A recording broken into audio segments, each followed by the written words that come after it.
Before we proceed po, good morning po muna sa ating lahat. Thank you so much for your presence. At yung audience natin, salamat for staying. Alam namin, may stress pa kaya. Walang hearing. But anyways, chill at relax lang po tayo. We're about to start in 1 second.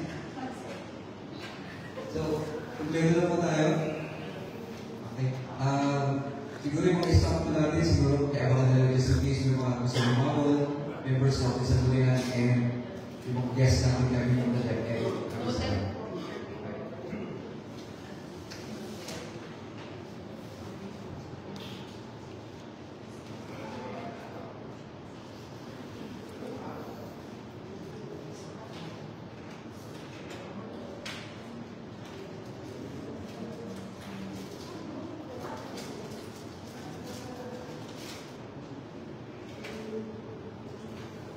Mag-umpisa na po tayo.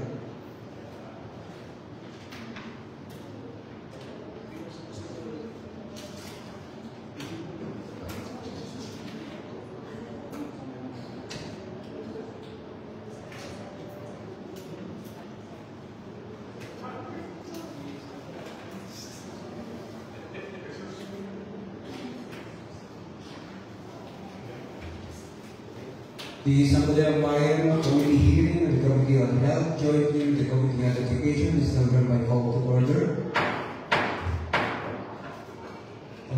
Any motion to the body to dispense with the opening prayer? Motion to dispense the opening prayer. The opening prayer is hereby dispensed with. Motion of Honorable Arthur Barangan, unanimously seconded by all the members present. We now proceed to the roll call and acknowledgement of our resource persons and invited guests. I request the committee sec. Thank you, Mr. Chair. Good morning po sa ating lahat. Good morning everyone. Present today's committee hearing from our school district supervisor, Sir Federico Di Bolino, presented by Ma'am Doreen Casise from Reyna Mercedes National High School. Good morning, ma'am. Our MHO, Municipal Officer, Dr. Paul Anthony Respicio. Good morning po, Doc. Our district nurse, Ma'am Leia Kabawatan. Good morning po. Other resource person present today, Ma'am Sheena Marie Almuente. Ma'am, good morning po. Ma'am Simonette. Correct. Ma'am, good morning po. Ma'am Maria P. Agas, good morning po.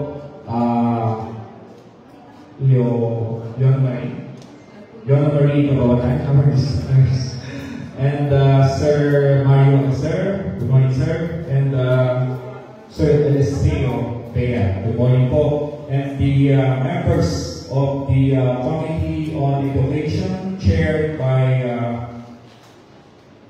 SB Adun, co-chaired by SB Salvador Apostol and yours truly, and our Vice Mayor, Attorney Harold Respicio, and the chair of Committee on Health, chaired by SB Tony Apostol, co-members SB Bobot Bawa, and yours truly, and our two SB members are present today, SB Esteban, SB Cotaran, and SB Calabari, and other visitors. Good morning po. Maraming salamat, Honorable Barangan. So, we shall proceed. And as proponent of the proposed ordinance prohibiting the selling and promotion of junk foods and sugary drinks to preparatory and elementary high school students inside and within 100 meters perimeter in public and private schools with the municipal rate percentage and providing penalties for violations thereof. Let me deliver my opening remarks, and let me share some of the dun sa ating deliver ko the sponsorship message from our regular session on Monday. So once again to everyone, good morning. Alam po natin lahat at health is wealth. Kaya naman po, whenever we see someone severely suffering from an illness at tumagastos na po ng malaki, ay nakakaramdam po tayo ng awa. What's more, nakikita po natin ng isang bata. Imagine the stress caused sa pamilya. So during the school board meetings and the local health board meetings conducted recently, the issue about these children who are seen eating bunches of junk foods at the window of soft drinks, including energy drinks, ay nag-raise po during the meeting. And ang mga junk foods and these kinds of drinks are accessible po sa mga sari-sari stores, kantina, na malapit po sa mga paaralan. Alam po natin na may guidelines on the operation and management of school canteens and guidelines on healthy food choices sa school canteens pursuant to DepEd orders. At alam ko din po that our teachers and even our school heads are hands-on sa kanilang kampanya to eliminate malnutrition among pupils and students. But they only have jurisdiction during school hours and no longer monitor the eating habits of these children when they are outside of the school. In 2024 alone, there are already about 111 cases of UTI or urinary tract infections as per record from our rural health unit in Isabela. And there already is a case of a young boy suffering from kidney disease. This number of cases ay mula naman po sa ating rural health unit. Hindi pa po kami nandito ang mga dumidiretso sa mga private doctors and private hospitals for admission. The number of cases may not be that significant yet, but the LGU is constantly finding proactive ways to prevent or eliminate these cases, hence this proposed ordinance. Umaasa po ako that everyone present here today will support po ang pagpasa ng ordinance dito. And I am sure that all your inputs today, our invited resource persons, will help us to enhance our proposed ordinance for a more effective implementation later on. Maraming salamat po everyone.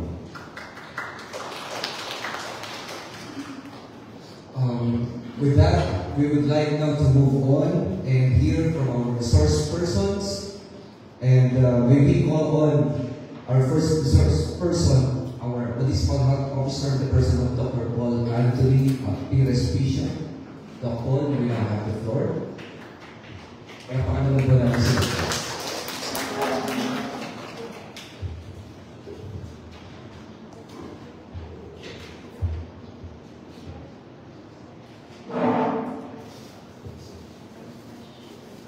Good morning, everyone. First of all, I would like to use the opportunity to thank the Zomayan Fire Office, headed by our Vice Mayor Commissioner and our possession, and the rest of the runway, Zomayan Fire members for the invitation to shed light on a topic that is often discussed with a parent and his child, a teacher who is students, or even doctor services to these locations, junk food. And often we hear them say, or ourselves say, junk food yan, bawal yan. Junk food yan. Nasisira ang kaibigan dyan. When I first had my confirmation on last September last year, in this very office, I was asked this question. The DOH programs are inactive. What do you offer as our new generation? Ang sabi ko, commissioners namin po ata yun. It's shocking because the question was valid, reasonable, and timely. In response, I said, I will introduce programs that will focus on vulnerable populations of our community. I realized, however, that I wouldn't be able to know the medical profile and needs of our community if I won't be able to visit all the barangay 2025. So I started doing that. Yes, but I Kalusugan sa Bawat Barangay, or BKBB, was launched in the same month of September, with the aim of bringing RHU services at the barangay level. By decentralizing healthcare, this will ensure that our fellow residents, especially those in far-flung areas, no longer use traveling long distances for essential medical care services. But we later changed the name to Purok Kalusugan to align with the HU program with the aim of bringing healthcare to the village, to every village in our community. Part of this BKBB, or Purok Kalusugan is a house-to-house monitoring and hospice care, where we visit patients who have difficulty accessing healthcare because of their physical or mental disability, and this program addresses the needs of such patients from from food packs, food supplements, provision of assistive device, additional medicines, laboratory examination, referral to hospital, and financial aid guidance. We just concluded our 2025 second quarter quality events this year in Mexico. And one of the patients we visited was a 10-year-old dialysis young man. When I asked what the cause was, the mom said, "Doc, ang pinakain palagi niya junk food. Lunch niya junk food. At hindi naligaw na food." Based on the 2024 National Kidney and Transplant Institute data, there were about 64,845 dialysis patients, a 22% increase from 53,296 reported in 2023. According to the Grant Bureau Society of the Philippines in 2023, congenital or inherited diseases that causes kidney failure in children is around 12.2%. IgA nephropathy is at 2%. Now, these genetic predispositions are easily recognized as most of them are symptomatic. Only then, when a child's renal function is increased to 45 to 59%, that they will show signs and symptoms. In the long past, our foraging ancestors had to rely on hunting and gathering to find food and fulfill the body's needs for energy and nutrients. Fast forward to today, industrial food processes has evolved to deal with its benefits or overall health can be argued. And more importantly, it is cheap, easily accessible, readily available, and convenience. But behind that appealing facade lies a beautiful, troubling truth. These ultra-processed foods, or UTFs, a concept that was initially developed at the University of Sao Paulo, Brazil, are defined as products containing ingredients exclusive to industrial processing using sophisticated equipment and technology for production. And based on the local food classification, these are foods that are subject to chemical modifications with industrial techniques and the addition of additives that can modify the texture, consistency, color, and taste, resulting in products that are hyper-palatable. Additionally, UTFs can have added sugars, oil, fructose, fats, salt, and protein isolates, or even non-caloric artificial sweeteners to replace the sugar. According to a study by the Simon 2023, there is about 142% increase in consumptions of UTF between 1960 to 2010 in Europe. Additionally, according to Baker and Channel, global sales of UTFs per capita increased about 100% from 2006 to 2019, the highest sales of UTF consumption in Australia and North America, although lowest in South and Southeast Asia. Although the increase of UTF consumption and increase in the process of or healthy food consumption. This change points to the consumption of UTF as a pivotal factor in the nutrition transition, with a shift from traditional local diets to a diet pattern that is cheap, accessible, readily available, containing high levels of sodium, sugar, fat, and refined carbohydrates, and industrial preservatives. In another study in Spain in 2020, it was shown that with the higher UTF consumption, that is more than 3 times per day, had almost twice the odds of having short telomeres than the other group compared to the others with lower UTF consumption. Telomere shortening is associated with inflammation and oxidative stress. Oxidative stress affecting the vital organs of our body, especially in the Philippines. There's an increase in the prevalence of chronic kidney disease from stage 1 to 3 that is at 35.94%, which is significantly higher than the global average and is linked to hedonic consumptions of UTFs.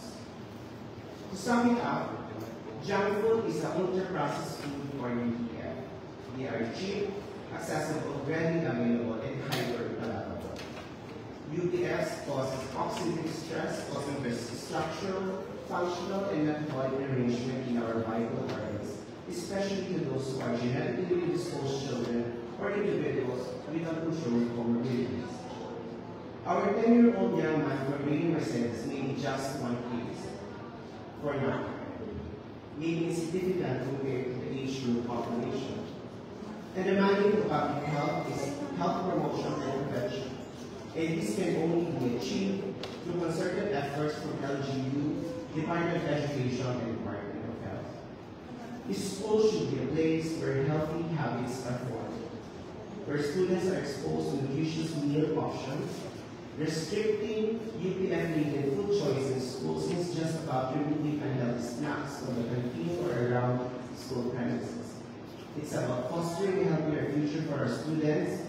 By creating an environment that encourages healthy eating options, the school can help shape Purisanella's lifestyle choices, academic performance, and long-term health. Let us commit today to building a municipality where no child has to suffer the burden of eating failure because we failed to mabalot to our Dr. Paul Anthony Respicio for the mga comprehensive na. Anyways, maraming salamat for the information that you have just given this morning. And with that, siguro we open the period of debate and interpretation. Please don't get sa mga bisita po natin.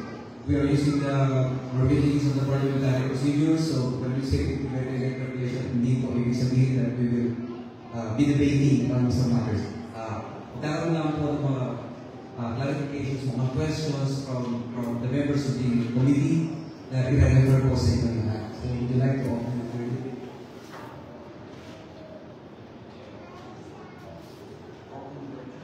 Okay, the floor is open for debate.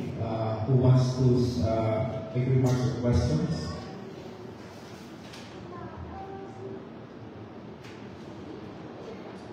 So, Mr. Chair, may I open period of debate for this hearing?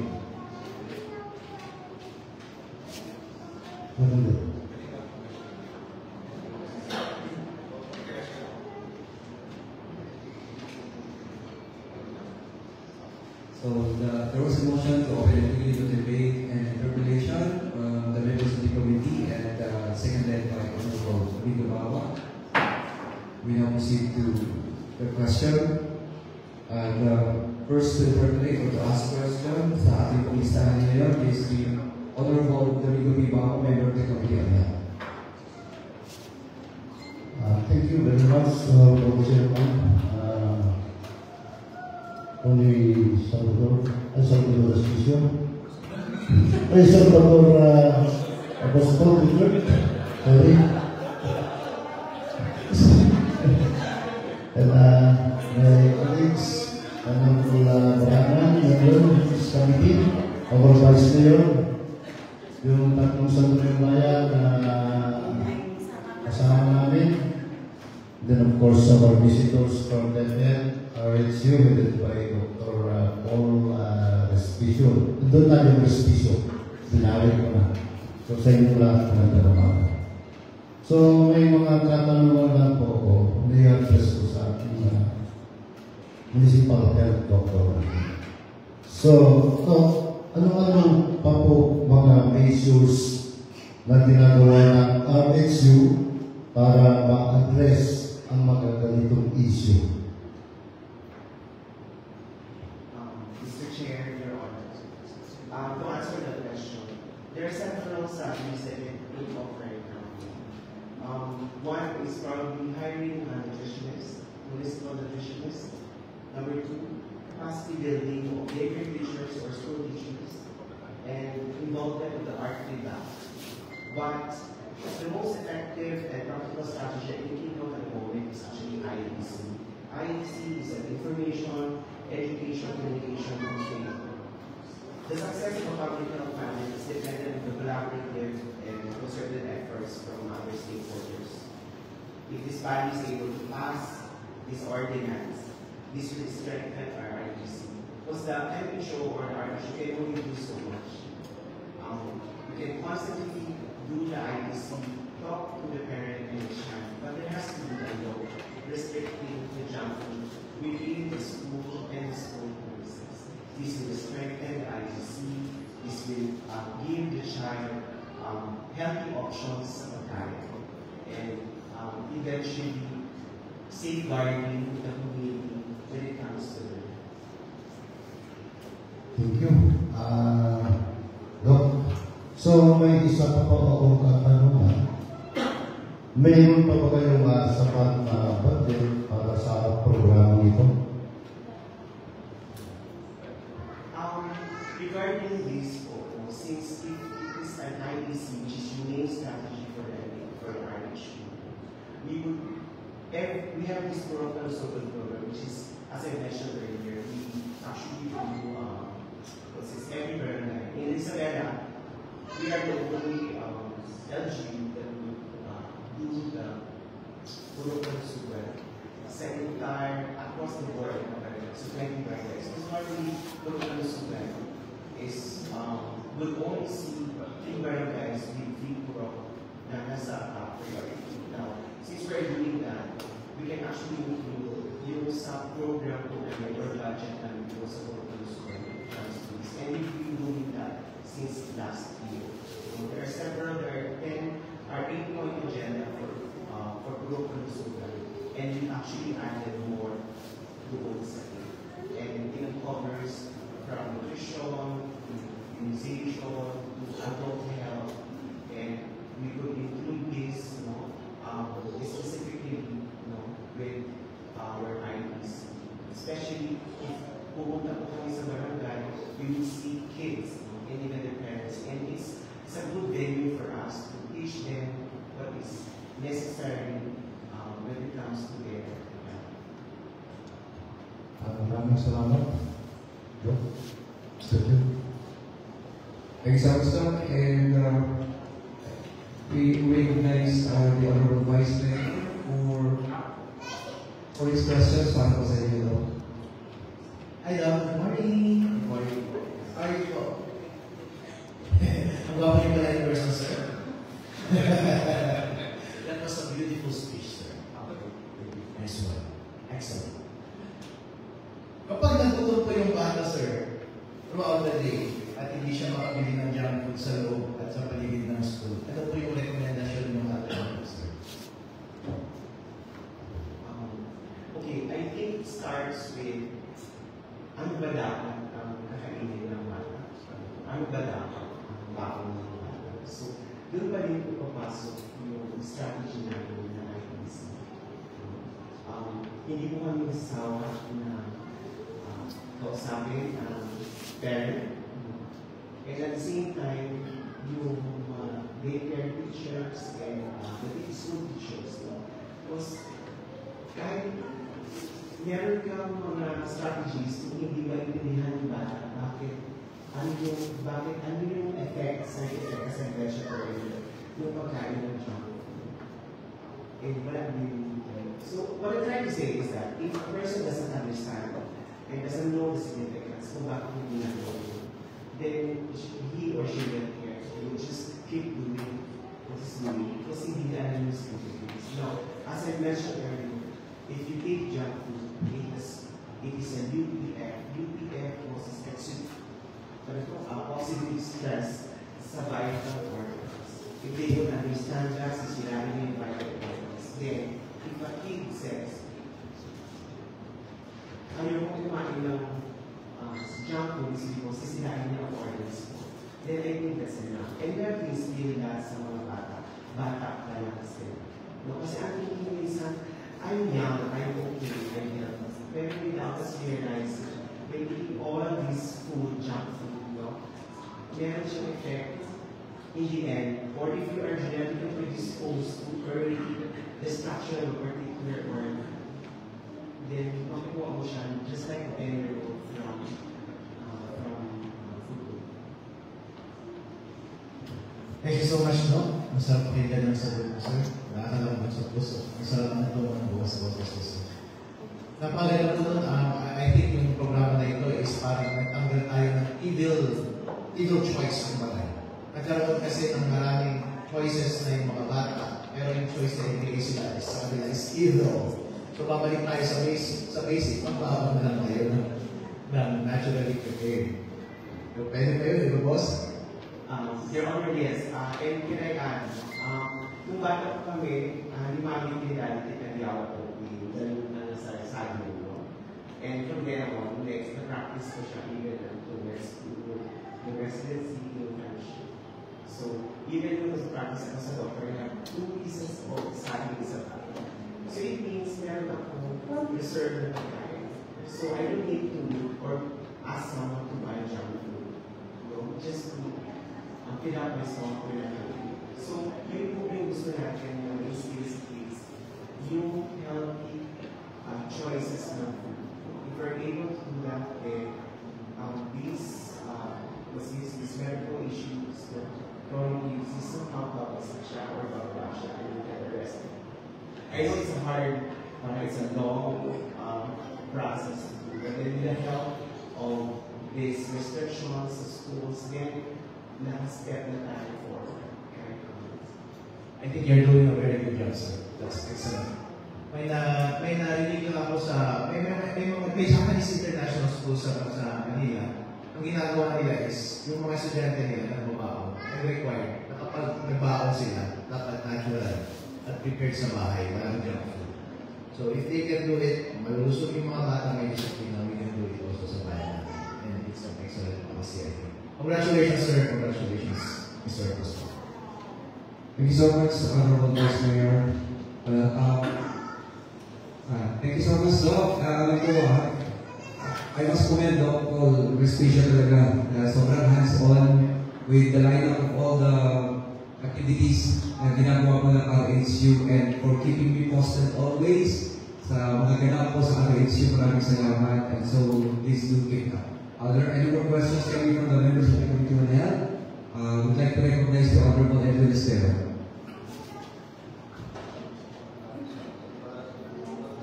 Magandang umaga po sa ating lahat. The Honorable Vice Mayor, of course, the three gentlemen, the Government Chair on Education and Health, Honorable Tori Apostol and the ex-member, Honorable Bawa and Honorable Barangan. Of course, mga resource speakers po natin, audience natin yan sa likod, Sir Dr. Paul. We value and we acknowledge the concerted efforts of the Health and Education Department regarding this issue. Malagay ko naman yung mga parents, kasi matagal na itong programa na ito so open naman na during PTA meetings, tinatalakay na ito tungkol sa mga young foods na yan. Hindi na bago sa ating issue na yan. Lagi-lagi na lang yan kasi teacher din yung asawa ko. Alam ko. So, every morning, yung dalawang apo ko, yung dalawang teacher na manuwa ko, nag-prepare na yung merienda nila, food nila sa school. At nakikita ko naman, alam nila yung prepare. Walang junk food doon. So, in this school, I'm so confident naman yung mga bata, hindi makakalabas na bibigyan ng mga junk food. The first place that every barangay, we already utilize our barangay tanod sa gate. They are not allowing children to go outside para bumili ng mga junk food. So, ang question ko pa, bakit this address to the committee chair on health, Honorable Apostol, bakit yung what's your purpose very specific yung nilagay mong distance from this school na 100 meters? Anong purpose nun, sir? Bakit 100 meters? Bakit na-specify yun? Napakasimple na nung gano'n, nakakatawa ang sagot. Bakit na-specify na school 100 meters away from this school yung distance?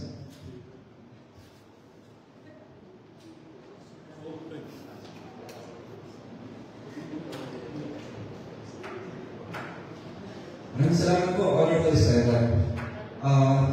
Sa lahat po ng mga regulations na ginagawa po natin, nasiset po talaga tayo ng parameters. Una-una, we need to consider, kailangan po ba natin i-involve lahat ng mga existing sari-sari stores in a certain barangay para po dito. Ang concern po natin dito sa school, the children inside the school premises. At sino po unang katamakan? Yung mga kantina, sari-sari stores surrounding the school. So it is important that we specify point parameters like 100 meters away from the school fence para ma-determine po natin, makita natin. Kasi po, una during break time, saan ba nakakarating ang isang school age children para namili po ng junk foods and sugary drinks. Kundi doon lang din po sa mga malapit sa school. Hindi po ibig sabihin nito na kung may nasa 100 meters within the school perimeter, ang order po nito. Because after the school hours, it it is the responsibility ng bawat magulang, ng buong komunidad, ng bawat pamilya, to take over sa tingin po sa ating mga bata, sa paano sila kumain, paano sila bumili ng kakainin, kahit sa ang tagkina na po sa barangay.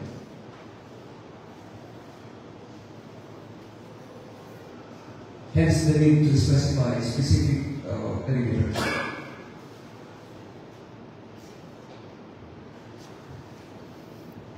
Okay, sige, tama yun. Pero for now, yung mga parents, aside sa na while ago, pansin ko sa mga schools, talaga may nakabantay na natanong doon sa gate. Nai-utilize na sila, yung mga tanong. Then they are not, sa ko, hindi na alam yung mga siyempre lumalabas. So, kaya yung mga teachers, they are confident na yung mga sundo na mga magulang, pinapauwi na pagkatapos na may atin doon. Yung mga teacher din yata nag-determine kung ano yung naka-prepare in their school natin, puro manahan na yun, hindi bawal yun. So, my question is, last question ito, address to our resource speaker. Sir, in your data ba? In your data, kasi may mga recorded na ba na bata na naging biktima po, ito sa disease. Usually naman kasi yung mga diapons na yan, pag kinakakay, either bata, or matanda, tatamaan talaga yung kidney. Yun ang pwede ko kung naririnig natin na side effect yung pagkain ng mga ganyan. So, in your data, mayroon na ba? Recorded na, no? Kahit isang bata naman na naging biktima ng ganyan. Mr. Chair, the order is as I mentioned in my talk earlier, we just recently seen a patient, a 10-year-old patient. 1 month pa lang ito siya ng dialysis.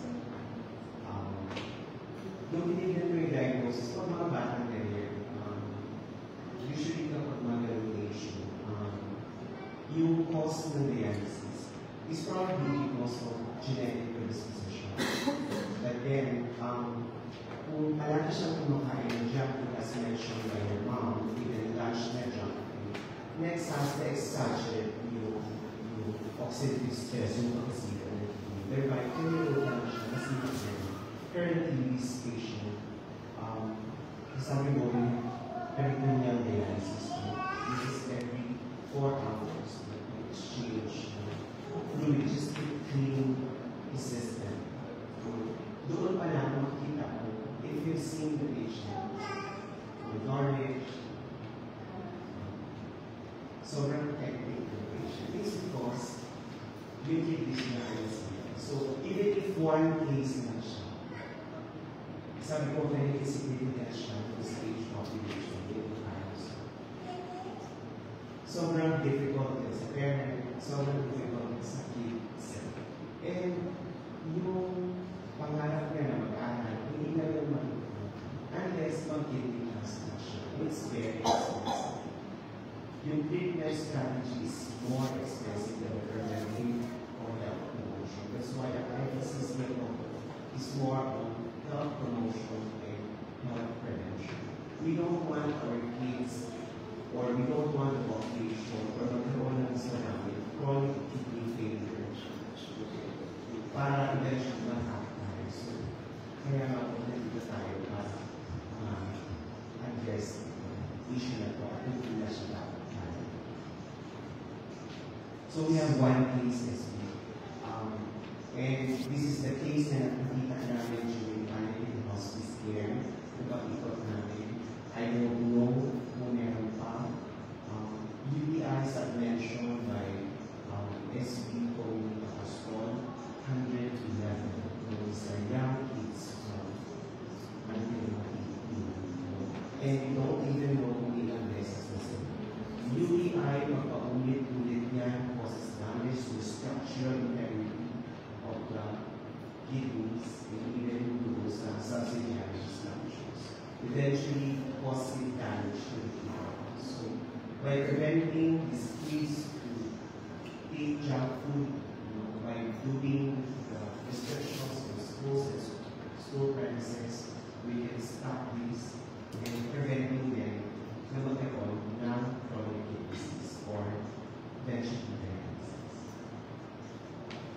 thank you very much, Doc. So yung for now, yung kaisa-isa soul na patitig natin tungkol yan sa it's not good because of eating junk foods. So napakaganda. Ibig sabihin na work yung program natin tungkol dun sa education. Thank you very much, Doc.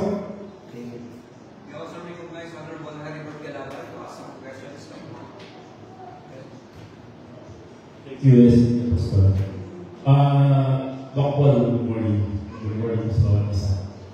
Direct ako sa tanong ko na hindi po lahat, hindi lang mga bata ang nahilig sa junk foods at mga sugary drinks. Kahit tayo mga magulang, mga matatanda ay hindi din. Ngayon, Doc, ang tanong ko, may mga cases kasi na yung mga pupunta sa addiction natin na infected ng UTI, may mga gamot, yung kasapatan ng mga gamot na available sa atin ay sapat ba? Kasi may mga instances, may mga cases na kulang daw po yung gamot na naibibigay sa mga pasyente minsan. Okay. Sige po. For a particular disease, meron po siya specific na gamot na kailangan. There are diseases where meron tayo available, but there are diseases na kailangan mo bilhin sa labas just so it's not part of the national drug program. For kidney disease, example, may mga gamot siya specific for the kidney that's not available to any RHU kung saan man RHU. At kailangan i-shoulder yung family or pwede yung RHU via financial assistance. For regular diseases, let's say UTI, pneumonia, all medicines are available, but it will also depend on the profile of the patient. For example, this patient has been having chronic UTI or repeated UTI, ciprofloxacin is not enough. If a particular patient at a particular age would have pneumonia, hindi enough ang Comoxiclav. Mag-aaral pa na siya.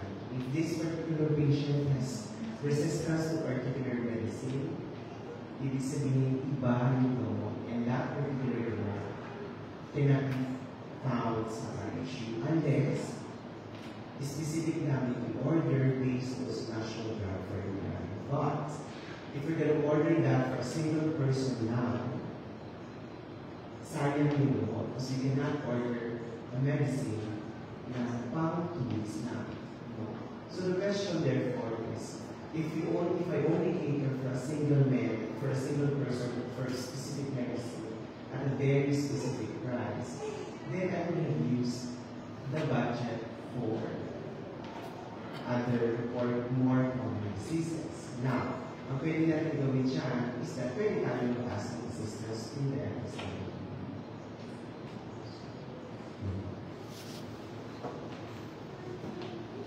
Doc, bali ang suggestion ko, ang recommendation ko. Yes. Kasi marami pong mga naipapabot sa akin naman na minsan daw yung mga pasyente natin ay hindi ang kompleto yung gamot na naibibigay.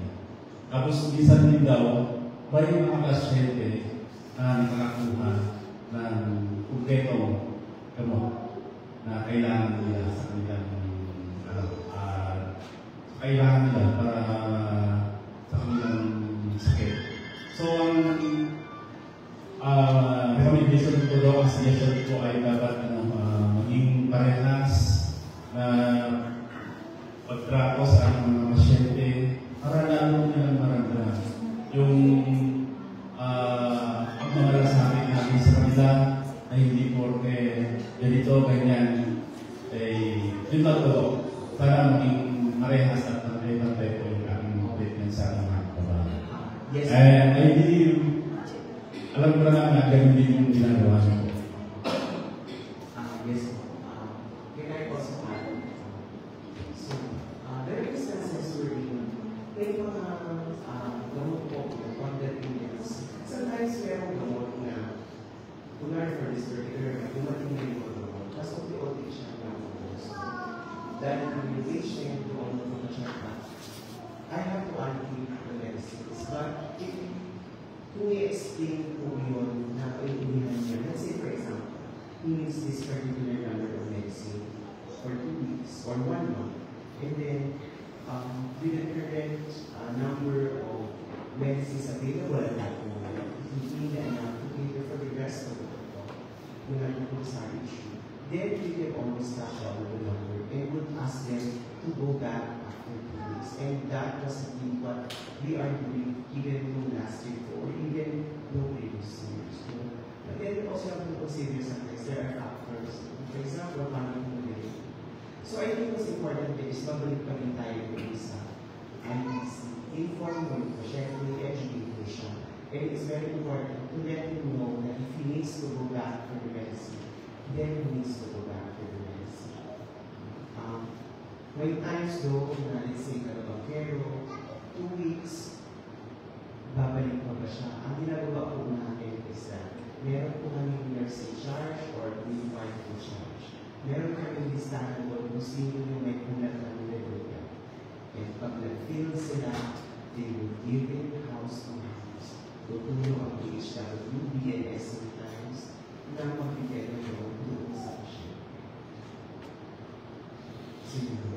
Maraming salamat. And maraming salamat for answering, for your questions on Robert Galambay. And I also understand din yung sitwasyon ng rural health unit po natin. There are times talaga na kompleto pa tayo supply ng gamot. There are times na kailangan na natin mag-replenish. Unfortunately though, na pag kailangan na natin ng replenishment, hindi tayo basta-basta nakakabili ng worth 10,000 ng gamot lang or 20,000 because we need to buy these medicines in bulk.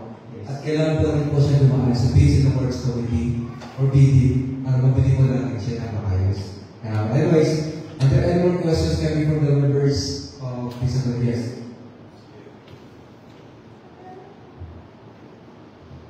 Ito, hindi sa inaano ko siya pero I love the way he ran the RHU. Yung style nila ng barangay visitation, maganda yun for them to be able to know yung common diseases sa mga barangay, and that would serve as basis in purchasing kung ilan ang bibilhin na gamot. Unlike, tayo mo magbagay kung ilang taon yan na administration, pero nung pulis pa ako kasi, so fair nang bihira ako sa likod ng resibyo, yung ay pinatapon talaga kung na-expired na gamot, na tayo ng pili, wala naman, hindi naman natin alam kung ilan magkakasakit sa bayan natin. So, napakaganda yung mood ni doktor na nag-ahos-ahos sila sa mga barangay. Nalalaman nila kung ano yung mga common na sakit yan. So, yan ang pagpapasaya nila sa pagbili ng gamot Liba, very common is high blood. Basis nila para maraming bibilhin. Walang expired, magiging expired na gamot natin. So, napakaganda. Ngayon na nilok na ngayon. Kaya makikita natin yung mga RHC personnel na lagi the presence in our community para malaman po ano yung mga sakit ng ating mga kababayan. Are there any more questions addressed to the Hall Official? If there's none, any motion that we close the period to pay the calculation?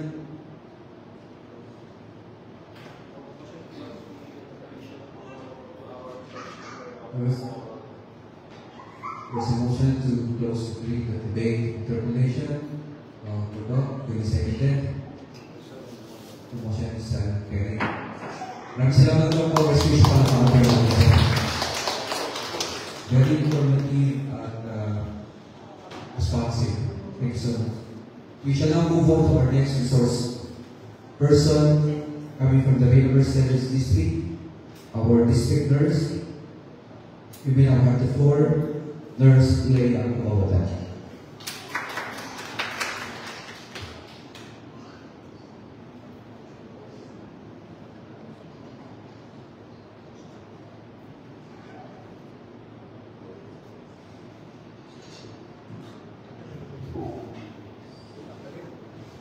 Good morning, everyone. Good morning, Vice Mayor, and to all the SPNL dito ngayon. At sa mga PGM na teaching personnel po ng May Mercedes is because ng mga watchers ko na dito po sa likod. Morning po.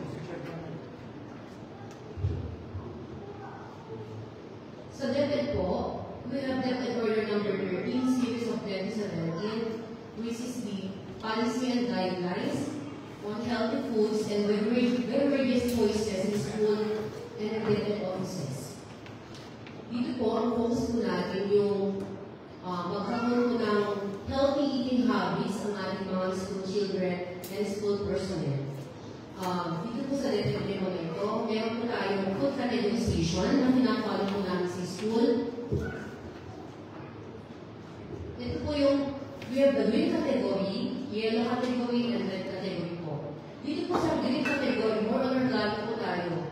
Paano po yun? Ito yung nilagang saging, nilagang kamote kahoy, yung steam corn, yung nilagang matis, boiled egg po. Dito po, on your observation po, dito po sa green category, ang mga schools po ay nagluluto po ng mga ganyang pagkain.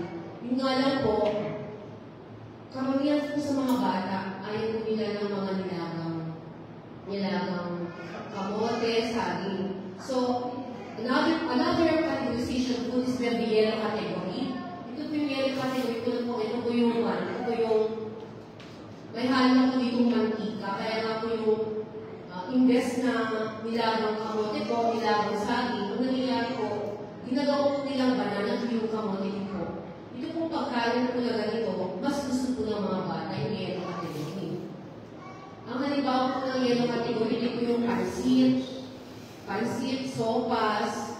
Bakit po sila ng yellow category? Kasi po, may halo na po mantika. Ang green category po, dapat po ang allowed lang po na sodium less than 120 mg lang po.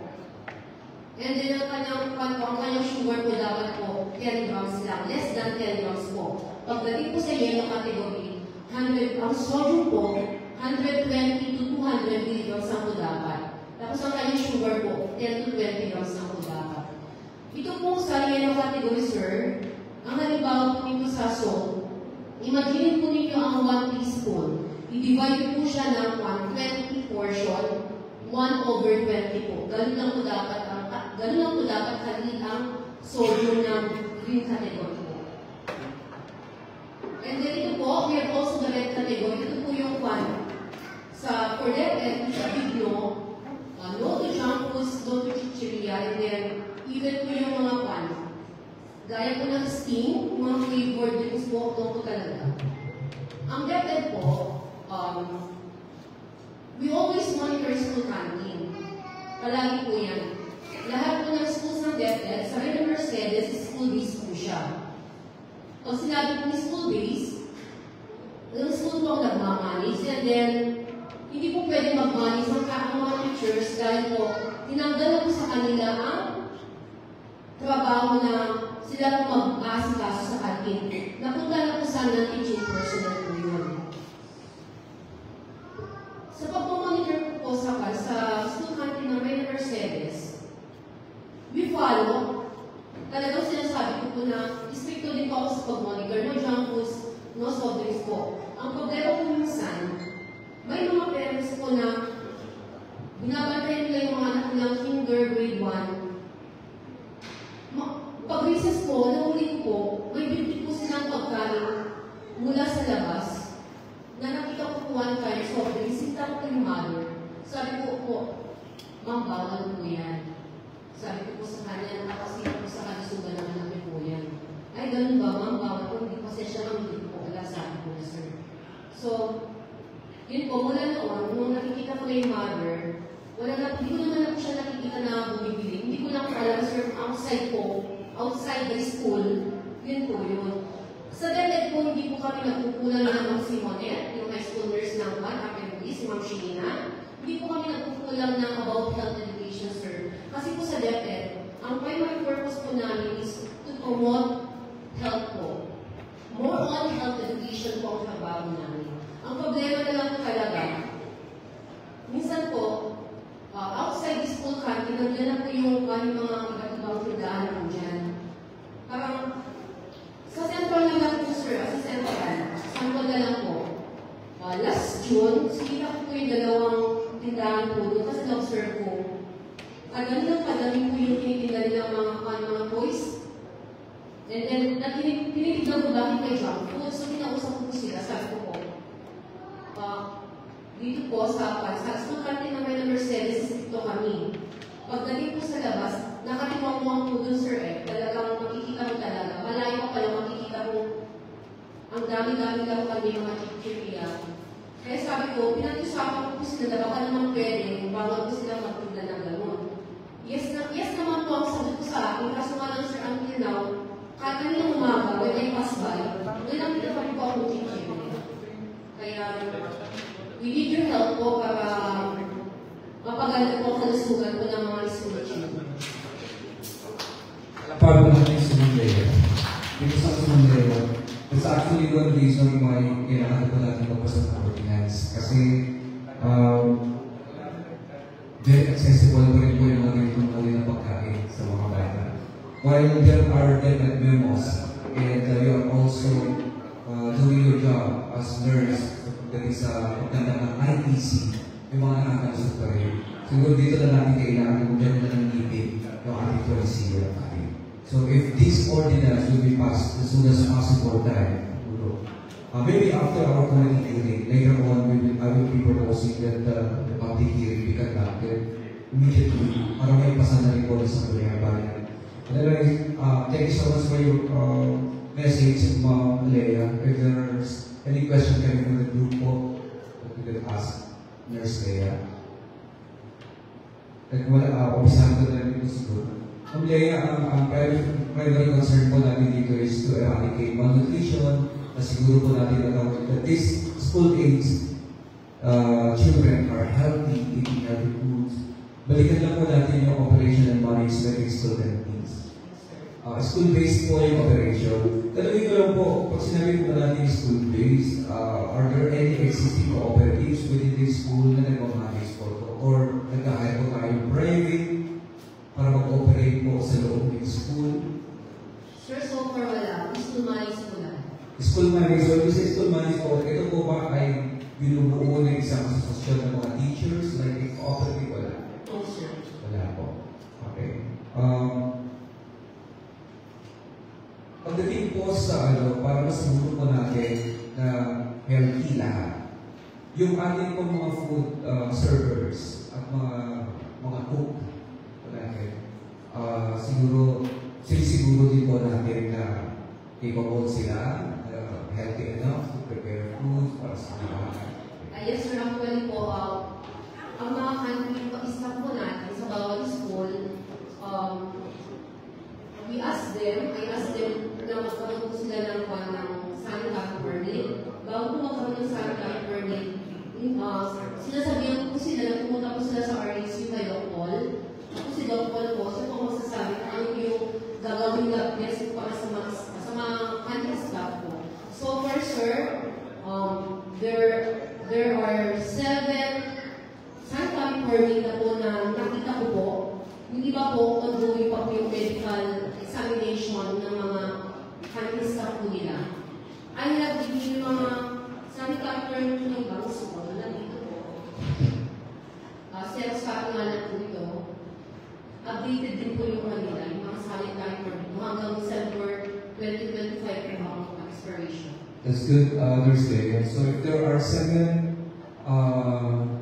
schools compliant po sa secure sanitary permit, we have 17 schools. Sir, no. Only sir, kasi 15. The integrated schools pala, sorry. May integrated schools pala. So, all in all, we have 15. 15 only sir, kasi po wala pong school canteen ng bigla sa kasalunod po. Oh, okay.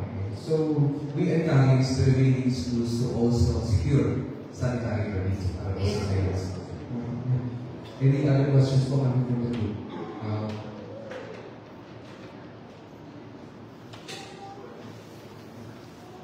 It was well explained, Nurse Leia. Maraming salamat na lang kami.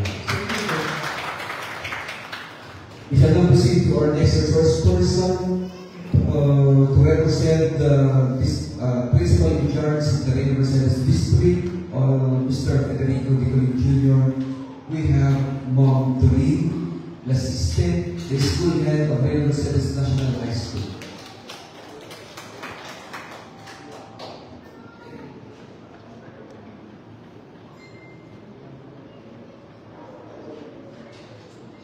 Good morning po, Vice Mayor, sa ating mga SB, sa ating health section, Dr.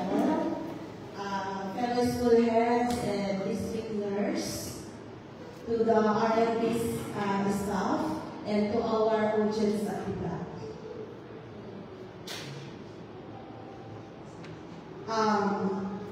Ray Mercedes National High School is one of the schools in Ray Mercedes District that often experience intimidation from external vendors or private individuals operating their canteen. One canteen or store was located adjacent to our school. Pwede na nga natin sabihin na halos parte na ng building ng school. So, I just want to share a resolution draft by our SPTA officers, wherein we also gave a copy of this to the school governance division chief last time during our first SPTA assembly. And we are waiting for the response of the legal office from the SDO, because according to our SDOD chief, he will refer the matter to the legal office. The resolution states, a resolution allowing the regulated operation of a private canteen near the school premises to promote variety of food choices to learners subject to school and debit policies without interfering with school management and operations. Whereas, the Department of Education has issued guidelines, Debit Order Number 13, Series 2017, to promote and ensure the availability of healthy and nutritious food and beverage choices among learners and school personnel. Whereas, the local community and the school SPTA of Ray Mercedes National High School recognizes the need for accessible food services near the school to cater to students and other stakeholders, especially during school hours, ensuring their health and safety. Whereas, the school currently maintains a school laboratory canteen, primarily intended for laboratory-based training and to support technology and livelihood education learning activities.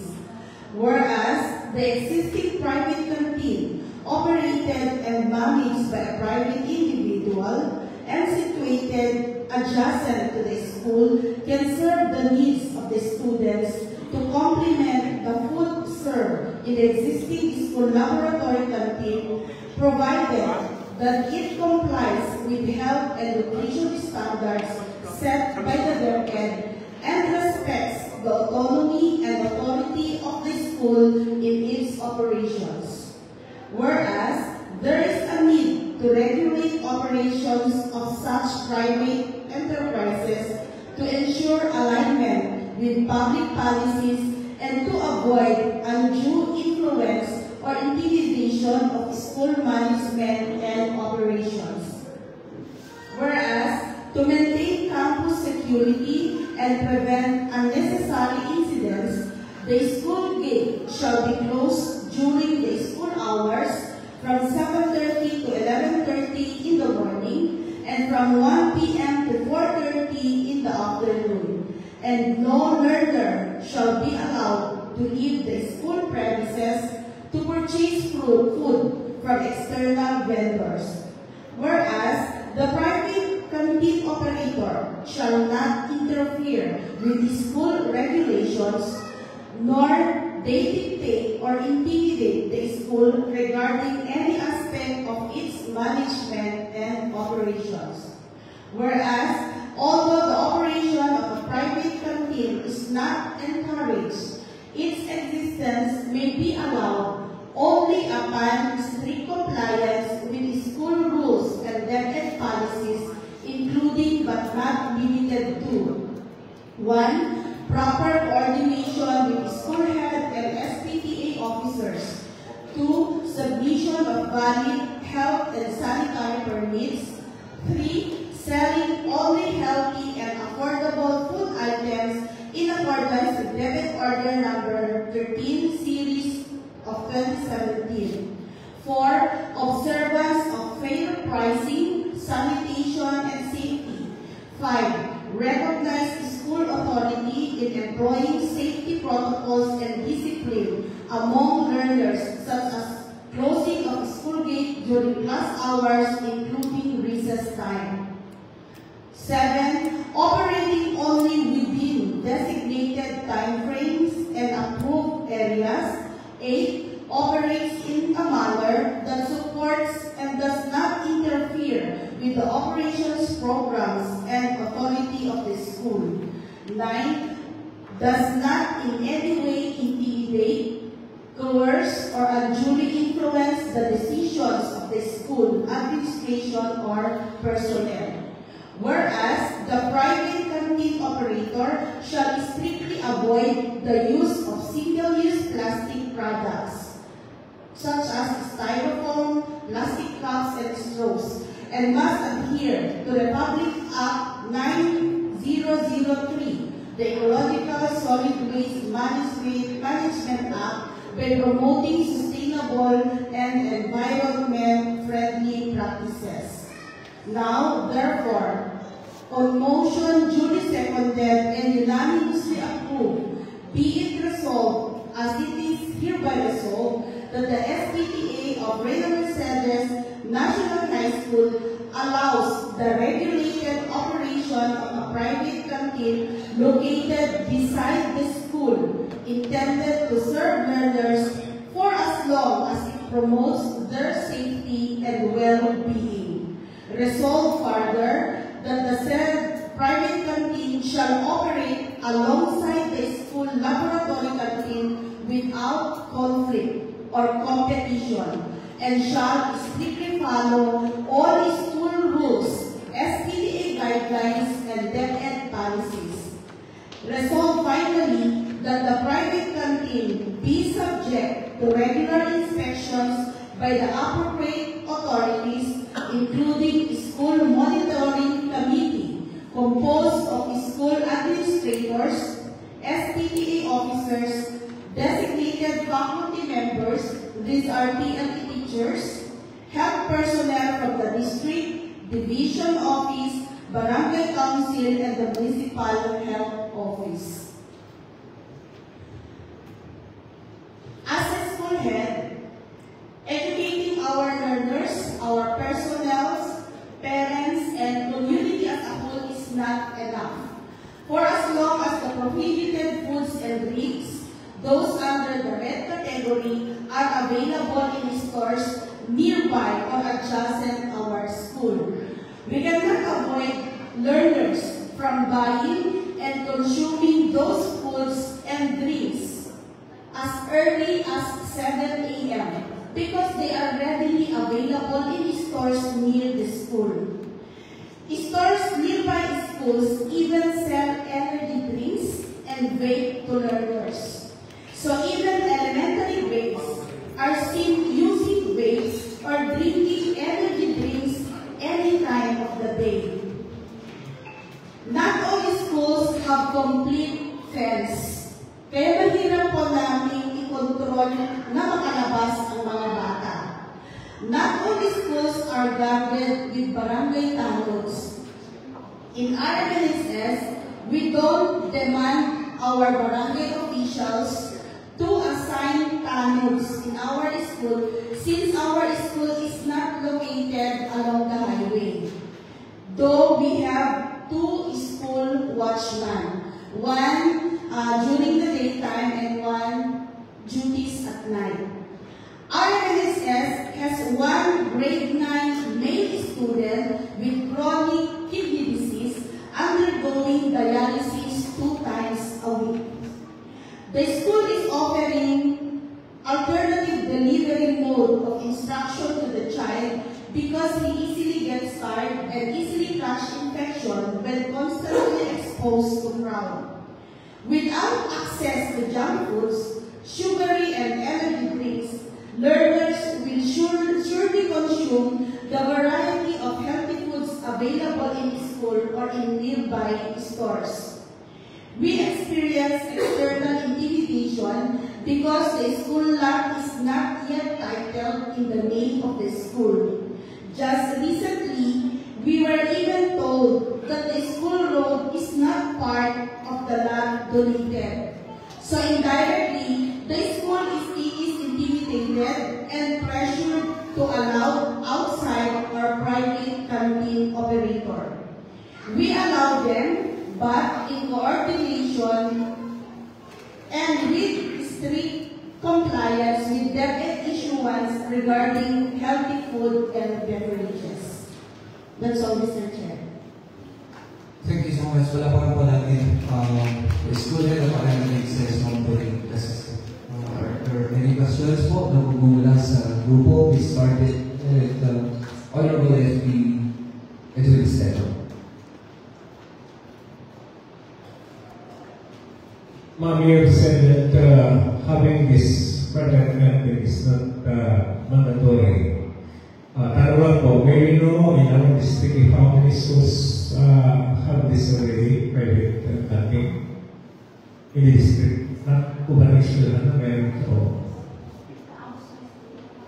Majority po ng mga schools sa regular service district, meron po talagang canteen sa malapit. Kasi di ba po ang mga locations na malapit sa school ay magandang business site. Kaya pag merong school, marami po talagang tindahan na nakapaligid po. Yes, ma'am. Kung tinanong ko lang po, ilan na po ang may private canteens? In all the schools we have in the district, ilan na po ang may private canteen? What do you mean, sir? Iba lang kayo siya, how many schools do we have? 17, including high school po. 17. Yes. Ma'am, out of the 17 po, ilan na po ba may private canteen? Nag-operate?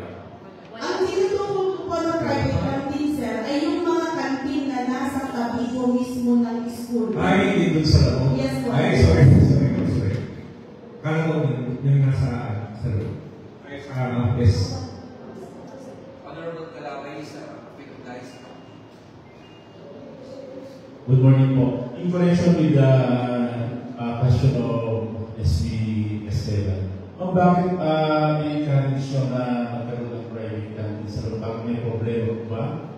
Wala pong private canteen sa Then, loob. dun sa in connection with the resolution passed by the SPTA, ang tanong ba may existing canteen po ba sa loob ng school? Meron po, sir. Meron po school managed canteen. Okay.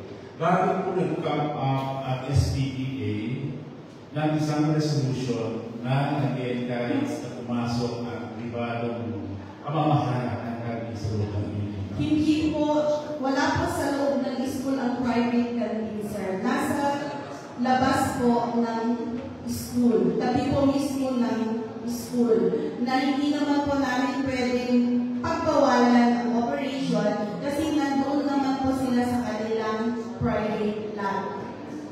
Pero since ang school po ay walang kompletong fence, nakakalabas po aming mga bata anytime papunta sa kanila. Kasi as in, nakadikit lang po. Pero sa amin po, okay lang naman po sa amin na merong other canteen na mag-provide ng pagkain para sa mga bata at sa mga personal ng school for as long as they follow DepEd Order number 13. Thank you, ma'am.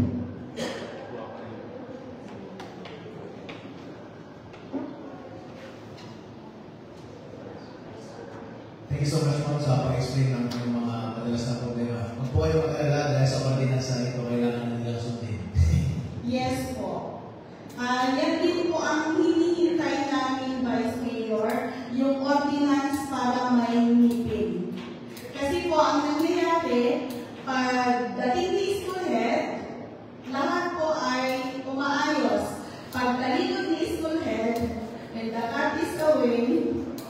the mouse will play. I understand that, Ma'am Dory. Maraming salamat, sir. And siguro, few points na lang din. Wala po may mga nagtatanong kasi why we are trying sa school mindset. So may mga nagsasabi po, siyempre, additional profit then for the school without even understanding na through the DepEd memo na receive all the profit po na magagaling, from the net proceeds po at mamanaging school, actually may pinupuntahan yung proceeds. We go to certain projects to augment the very limited allocation that can po in school areas. Tama po ba? The profits of the school canteen will go to the following. First, we have school clinic that is 5%. Ito po ay ginagamit namin ng pambili ng mga over-the-counter medicines. Yung safe lang po na pwede namin ibigay dahil wala naman po kaming doktor sa mga school. And we also use the fund in sending our learners to hospitals or clinic or even in RHU. Pag hindi po kaya sa school level yung sitwasyon ng bata. Then we have supplementary feeding program, 35% po yan from the profit of the school canteen. Once a month or once a week, depende po kung kaya ng school. Pero non-negotiable po yun. Meron po talaga siyang supplementary feeding. Lalo-lalo na po sa secondary dahil hindi po sila kasali sa DepEd school-based feeding program. Hindi kasali sa pondo ng DepEd. Faculty and Student Development Fund, sending teachers or learners in trainings, contested activities initiated by the DepEd or LGU. Yung mga bigla-biglaan po na mga orientation, trainings, contests, doon din po ginagamit yun, 15%. HE Instructional Fund, 10%. School Operations Fund, 35%. Usually po, ang School Operations Fund na 35%, hindi na po kinukuha ng school. Kasi doon po sa Faculty and Student Development Fund na 15%, kulang na kulang po yun. Example po, nagpalaro po tayo. District palaro. Pag PD school, naglalabas po kami ng 130 to 150 na estudyante. Lahat po yun, pamemeriendahin namin morning and afternoon. Kahit bakery bread lang po na 5 pesos ang isa, kung 130 na bata, marami na rin po yun. Tubig nila, pamasahe nila, minsan po, libre po ang sakay dahil nakakahiram kami ng sasakyan. Pero syempre po, nag-aabot din kami ng kaunti sa driver. Kasi maghapon po nilang hinihintay ang mga bata. Thank you so much, Ma'am Dory. Siguro pag naipasa na po natin dito, lalo na madalas po ang mga convergence dito sa school whenever we have municipal palaro, district palaro, or nag-host po tayo ng mga palaro sa ating level, dumadami din talaga yung mga vendors. Okay? And this will ensure na lahat po ng mga nakakalap na vendors na within the school premises will only offer food na healthy po para sa ating mga anak para sila. Ms. Doreen, okay, makakaasa po kayo na after the passing of this ordinance po, it will be implemented.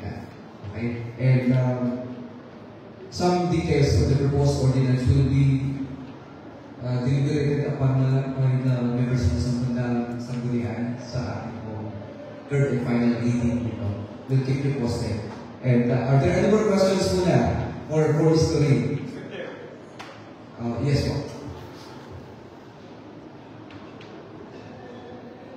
Pero usapan natin mga kanina sa labas. Let's say for instance, pinagbabawal yung mga bata na bibili. How about sumayin yung bata na bibili? How can we determine? Ano natin sila ibabatalan kung hindi sila estudyante, kung mga bata ang bibili outside? Who is responsible for the apprehension of these violators? Ito sila ng sitwasyon. Hindi na lahat ang bumibili, kung alam natin sa labas, may mga hindi bata, estudyante na bibili.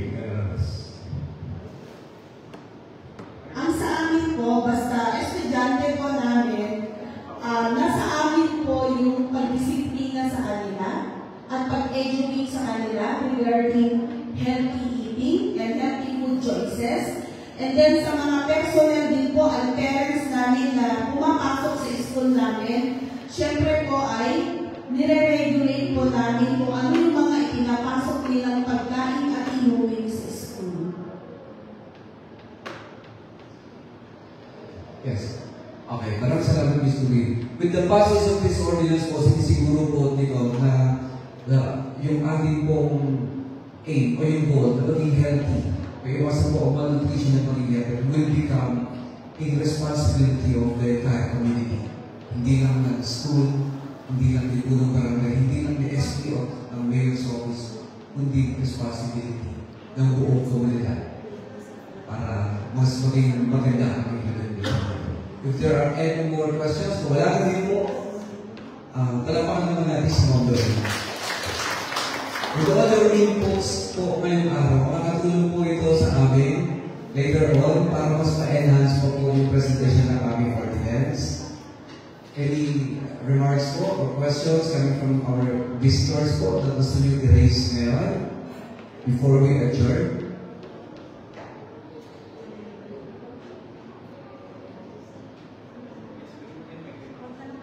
Yes, ma'am. Please make this talk to sa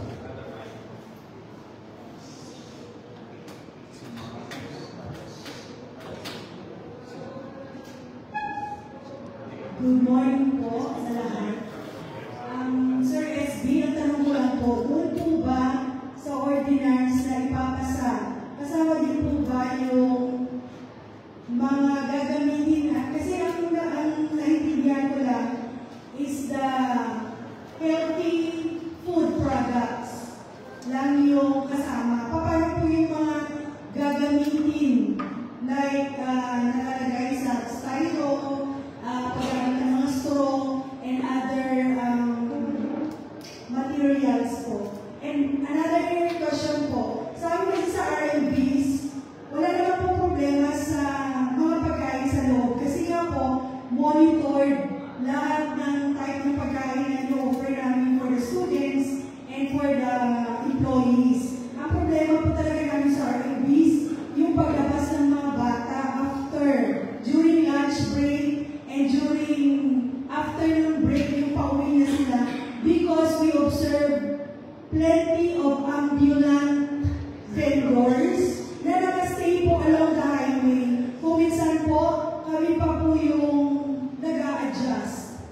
Kung minsan, we requested our guards na alisin sana sila doon. Okay po kami doon sa 100 meters parameter para po hindi sila nasa labas sa harap ng R&Bs. Nakakakos pa po sila ng traffic and everything po. Thank you. Thank you so much, ma'am.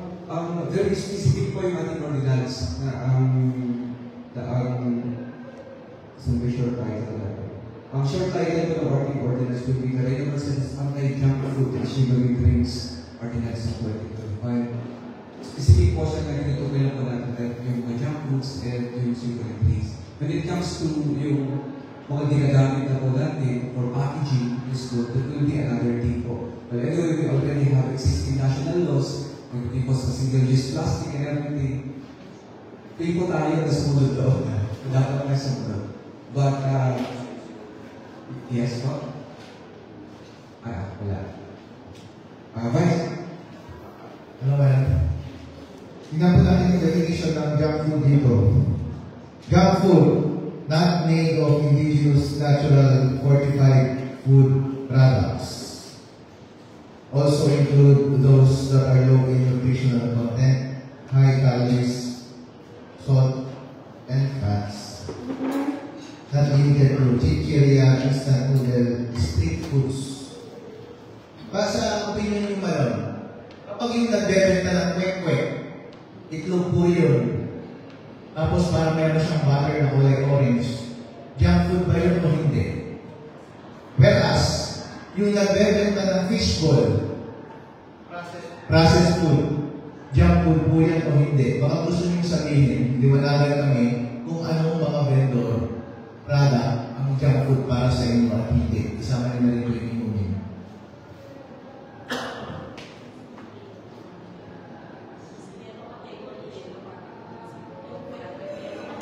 would you like to support Nurse Leia?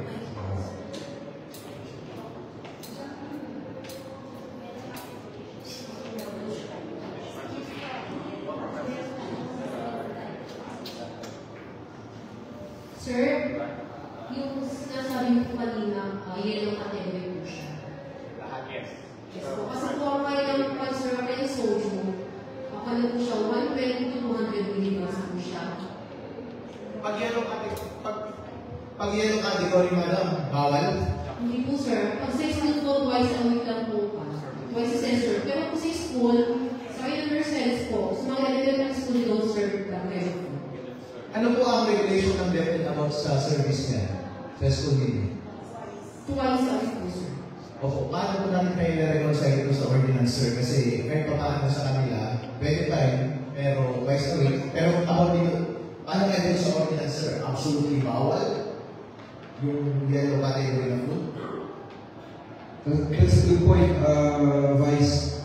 Kasi pwede po natin i-incorporate po dito yung policy po ng DepEd na i-allow po siya, but to be served in moderation only. Unlike those na nasa green category na to be served every day as much as possible. But for purposes na lang siguro ng variety of choices. Because children will get sick and tired eating the same old food every day. Kaya magkaroon ng konting variation, but to be served in moderation lang. We can clarify. Are there any more questions? Yes, Mom. Okay. Thank you, Mr. Chair. Additional lang po sa ordinance na gagawin. Kasi nandito, 100 meters away from the school. So may mga kababayan tayo na nagtitinda. Siguro we can, yung ordinance siguro, bawal lang itinda sa mga estudyante. Like, Reggie Mercedes, vocational school. Pag RMBs, 100 meters meron kantin doon sa kanto yung sa kasulinahan. Pag pinagbawal natin, makapagalit naman sila. Kasi, what I mean is, ang target kasi naman, market nila is not only the students. Marami kasi bumibili. Siguro pwede na i-regulate lang na bawal magtinda sa mga estudyante. Siguro, Mr. Chair, and that's only a suggestion para naman hindi naman maapektuhan sa ating mga kababayan na naghahanap buhay. Kasi alam ko, in other schools, maraming malalapit na tindahan na hindi naman ang target market nila is yung mga estudyante. Nagkataon lang talaga na malapit sila sa school. Sir Chair.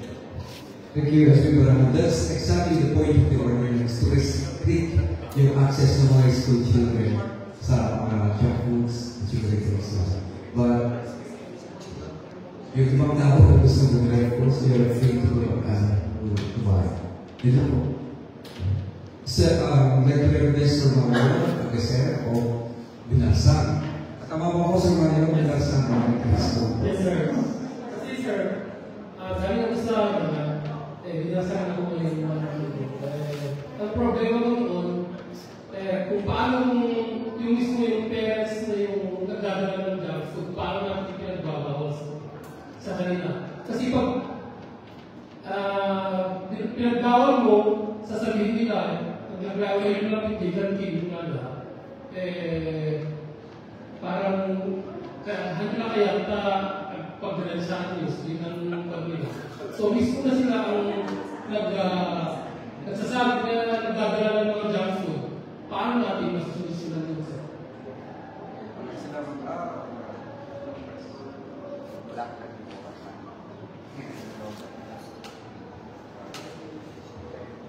Hello? Thank you so much, Sir Mario. Isa lang pong nakakalungkot talaga na isipin that our parents na tinotolerate yung kanyang mga anak to consume unhealthy foods. Tapos yung pang-uuwi pa na isipin nila naging negosyo na lang sa loob ng school. Kaya gusto ko i-point out na yung whatever proceeds na na-generate mula sa pag-government school ay may patutumang makabuluhan. Okay. Siguro with the passage of this ordinance, mas nagtingin pa natin yung kampanya natin from sa lahat ko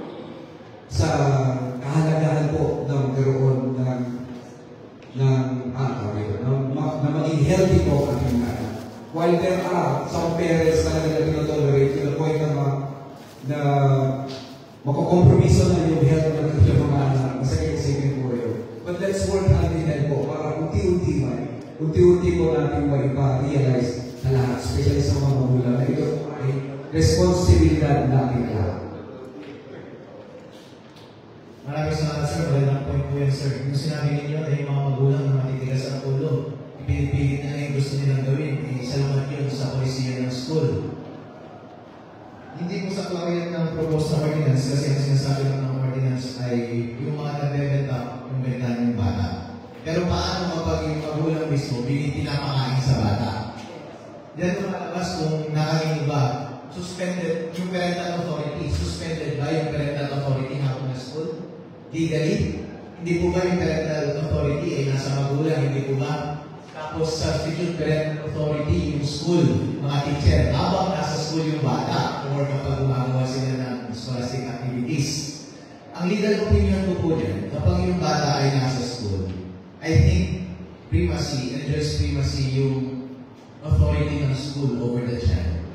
Feeling ko kapag nasasakay sa kanya, akin ang parental authority, nanay niya ako eh. Gusto ko siyang pakainin ngayon ng chichirya eh. Anong pakain mo? Chichir ka lang. Secondary parental authority ka lang. Ang legal opinion ko yan, yung authority over the child, habang yung child ay nasa loob ng school, mas mataas yung authority ng school over sa magulang. Kung gusto mong pakainin yung anak mo ng chichirya, uwi kayo sa bahay, andun mo siya pala kunin ng chichirya. Paayawin mo siya ng galon na galon ng ice tea. Pero wag dito sa school habang naghahanap kami, diba? Maraming salamat, Pastor. Meron po po. Hindi pa lupi. Ay, salamat. Galing. Maraming salamat po sa ating mga resource persons for coming, sa ating po mga bisita, members of the committee, and of course our Vice Mayor, as ex-official member of both the Committee on Health and Education, for a very, sabi ko fruitful araw. Thank you so much for showing support po sa passage ng ordinance. And yung recommendation po dito ng committee will be discussed na on Monday sa aming po regular session. We hope to see you again soon. Maraming salamat po. This hearing is now adjourned.